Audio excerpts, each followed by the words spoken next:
As America recognizes the 23rd anniversary of the terrorist attacks on 9/11, Utah communities are gathering to honor, to remember the lives that we lost. KSL's Dan Spindle is joining me. I know the news team tracking these events, and you've highlighted 4 organizations today across Utah. People are doing some really meaningful things. Well, remember where you were. It's one of those things where time stood still. We all remember that moment. For our grandparents, it might have been Pearl Harbor. For our parents, it was the Kennedy assassination. Yeah. And for us, it's 9/11. And so there are these great community events that can really bring people together. And that's the point with these organizations, is to bring people together. And so that's the first one that we have here is an organization that is in Cache Valley.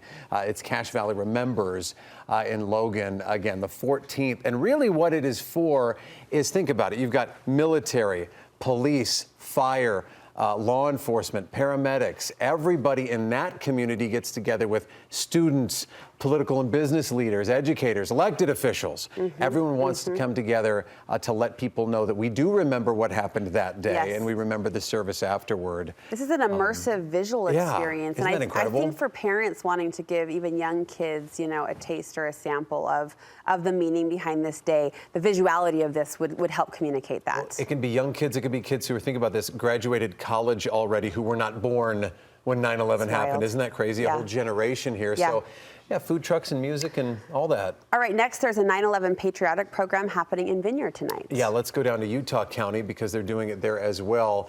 And music's a big part of it, obviously. This is in Vineyard, and it's Grove Park, Vineyard Grove Park. It's a concert by the band Try Chevys. That's at 7:45. There's a drone show in the evening, kind of a very patriotic feel. Obviously, Patriot Day is what we call September 11th as well. National Day of Service and Remembrance.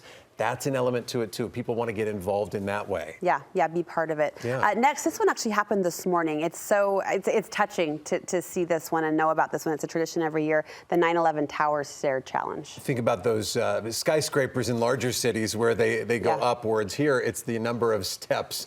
The FBI Salt Lake City field office, along with local law enforcement. Again, Tower Stair Challenge. 2,071 steps represent the 110 floors of each of the Twin Towers, honoring those who lost their lives that day, as well as first responders and military who protected us.